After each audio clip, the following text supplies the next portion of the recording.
Mbote mon amboka fils Mukoko. Ouais, Mbote. Bonne santé. Santé ça bien, ils a très bien. Naza na permanence à partir. Pour des raisons, tout enterré corps dans la paix, j'ai décrété une trêve politique. On va parler des histoires de notre parti, Nakati, il y a parti. Quand la lolenge, aux alaki moi moké libanda ya parti, ba imboka ba interpréter kango mabe. Apesa ki ba même ko coller ba identité oyo. Lelo ba tokoye ba soki zalaki ya solo to pe lokuta. Ba susu ba lobby, aux alaki manipuler consciemment et pas ya ba to ya la muka. Ikambango zali. Les problèmes qu'il y a, vous savez, les gens n'ont jamais compris Fati, hein. Cheval des batailles à Fati Alani. La réconciliation nationale, n'est-ce pas? Les gens de la Mouka, ce sont nos frères. Mais oyo, memi bango na fayoulou na tribalisme.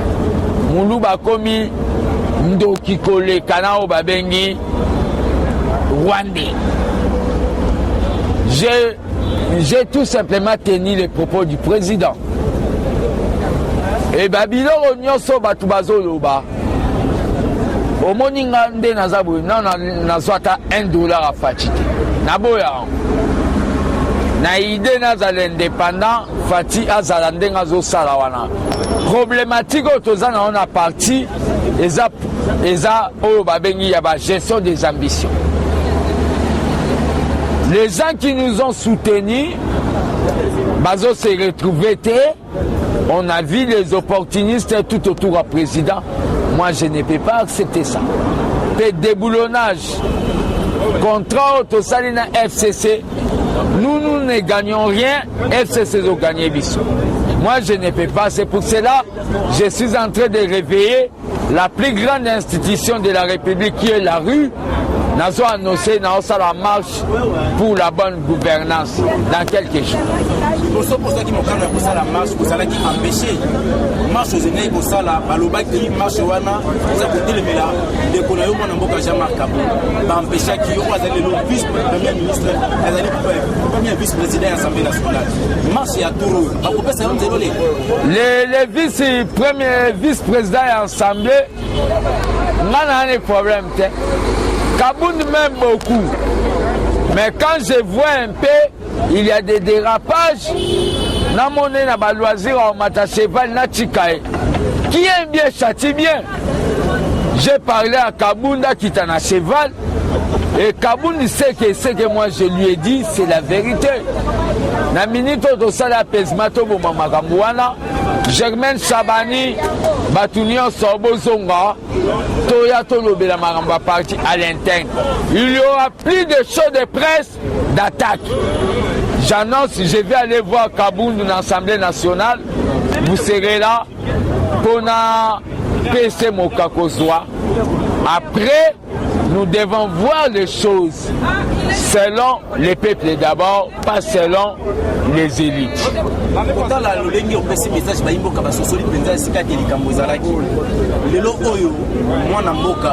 Germaine Chabani a soit typé à Yemakambo, bande que belé c'est là qui a attitude na été autant la revendication c'est bande Azwagini Olubaete qui est bazali ko luka boya contre la permanence à IDPS. Article 26 il y a statut, il y a parti mais ali mal interprété. Tant que baboya ko senga balongola mona moka Jean-Marc Kaboun.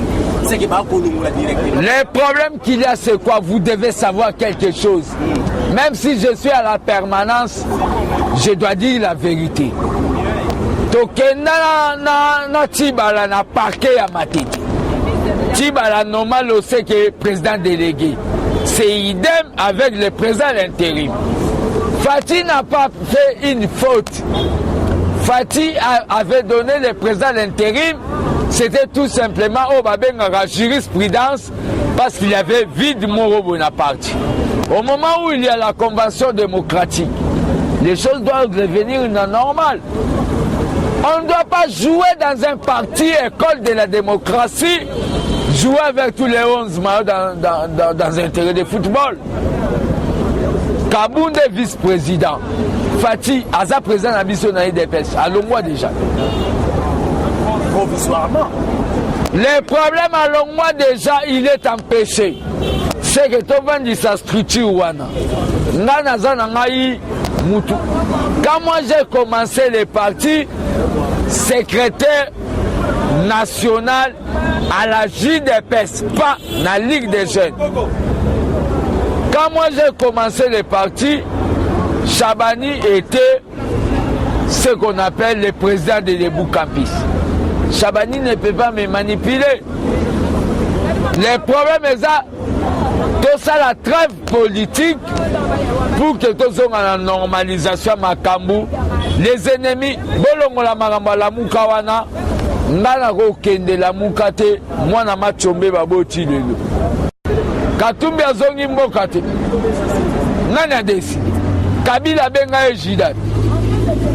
Biso to lingi nde basala le peuple d'abord. Les gens qui nous ont soutenus dans la diaspora, ba memela biso ba investisseurs to sala. Ba biloko na lobby ke na osala marche à bonne gouvernance. Après marche wana o déboulonner cabinet président ba tebele il faut bako ya na cabinet wana. Message ya appel no ko pesa na ba combattant pour moi ba ndeko na biso ba komaki na moi loyenge parce que bazali ko comprendre vision te. Message ya appel ko pesa. Fati est président, Jean-Marc Kabunde vice-président. À ce moment, Kabou Yao Azali, secrétaire général des faits. Oyo, la situation dans Azali, on doit arriver à réaccadrer les choses. Tous ont la logique. Nani na loba ke na osalati. Pour na kengi la partie de la démocratie. Problème est en mboko batu bazo comprendre ti. C'est parti, nous avons des dettes vis-à-vis des martyrs. Nous avons tu sais que dinga zane zana ba papa msuba bole kana caméra okozo ba na insera. Ba papa na ba tindi mbongo pongana nazwa mbongo na sali la fati campagne. Matinda bata famille na ete. Ba papa na bazo telengana pour mon président za passe ngana sepela makababo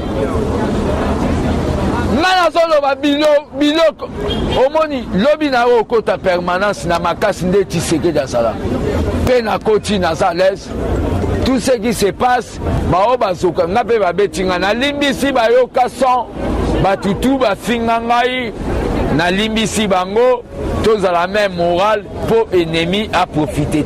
Et le vice-président et assemblée, on a un problème. Kaboun m'aime beaucoup. Mais quand je vois un peu, il y a des dérapages. Na monnaie na ba loisir au matacheval na tikae. Qui aime bien châtie bien.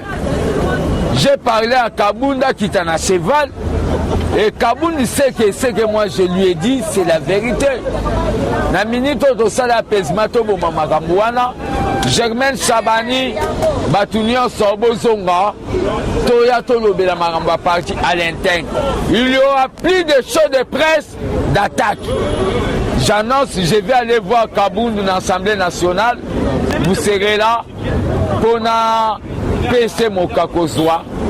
Après, nous devons voir les choses selon les peuples d'abord, pas selon les élites. Pourtant, la lolengi au petit message ba imboka ba sosoli penza sika de likambo zalaki. Lelo oyo mwana mboka Jacquemaine Chabani azwaki pe ya yemakambo. Bande ko ebele ba sepela ki na attitude na yete. Pourtant la revendication monsieur bande azwaki ni. Oloba yete yé bazali ko luka boya ko monter la permanence à IDPS. Article 26 ya statut ya parti mais ali mal interprété. Donc babala ko senga balongola mwana mboka Jean-Marc Kabunda. C'est que ba ko longola directement. Le problème qu'il y a, c'est quoi? Vous devez savoir quelque chose. Même si je suis à la permanence, je dois dire la vérité. Tokenda na Tibala na parquet à Matiti. Tibala normal c'est que président délégué. C'est idem avec le président intérim. Fati n'a pas fait une faute. Fati avait donné le président intérim. C'était tout simplement au Babengara jurisprudence parce qu'il y avait vide Moro Bonaparte. Au moment où il y a la convention démocratique, les choses doivent revenir normales. On ne doit pas jouer dans un parti école de la démocratie, jouer avec tous les 11 maillots dans un terrain de football. Kabound est vice-président. Fati, Aza président de la mission de l'IDPS. Allons-moi déjà. Provisoirement. Le problème à Longwa déjà, il est empêché. C'est que tu vends sa structure. Quand moi j'ai commencé le parti, secrétaire national à la JDPS, pas la Ligue des jeunes. Quand moi j'ai commencé le parti, Chabani était ce qu'on appelle le président de l'Ebou Campus. Chabani ne peut pas me manipuler. Le problème est ça, tout ça la trêve politique pour que tout soit en normalisation Makambu. Les ennemis, bolongola maramba la mukawana, ngana ko kende la mukate, mwana machombe baboti lelo. Eshima, votre magazine qui bat au rythme de l'actualité. Une réponse à vos besoins en information, un éclairage dans divers domaines. Impartial, documenté, instructif. Eshima au cœur de l'info. Retrouvez la nouvelle édition. Exclusivité. Joseph Kabila, une vie pour un empire. 4e président de la République démocratique du Congo et 17 ans passés au pouvoir. Pour y arriver, Joseph Kabila Kabange a incarné la stabilité et l'autorité. Imprévisible, tacticien et fin stratège, Kabila ne laisse rien paraître. À travers Kabila, la RDC a trouvé quelqu'un qui lui ressemble et la défend. FCC, l'art de perdre la présidentielle pour tout diriger. Province, développement du Kasaï, Dieudonné PM, tout au côte, le profil idéal. Son objectif, faire du chef-lieu de la province, Chikapa, un puissant carrefour économique. Découverte, Janine Mabunda, une femme d'exception au perchoir de l'Assemblée nationale. Focus, Gaston Moussemena, l'homme et ses traces indélébiles. Politique, honorable Kulungu Douk, l'homme qui porte les espoirs d'un Kwango valorisé. Bailon Gaïbene, le bourgmestre qui a relevé des grands défis. Géostratégie, RDC, de plus en plus convoité. Institution, Jérôme Kitoko et la réforme de la Cour de cassation. Nation, Henri Thomas Lokondo, une liberté de pensée qui choque les idolâtres politiques. Interview, politique extérieure selon Jean-Pierre Alumba. Économie, Gopas, un éléphant blanc choyé par la RVA. Retrouvez l'intégralité du magazine Eshima dans les kiosques.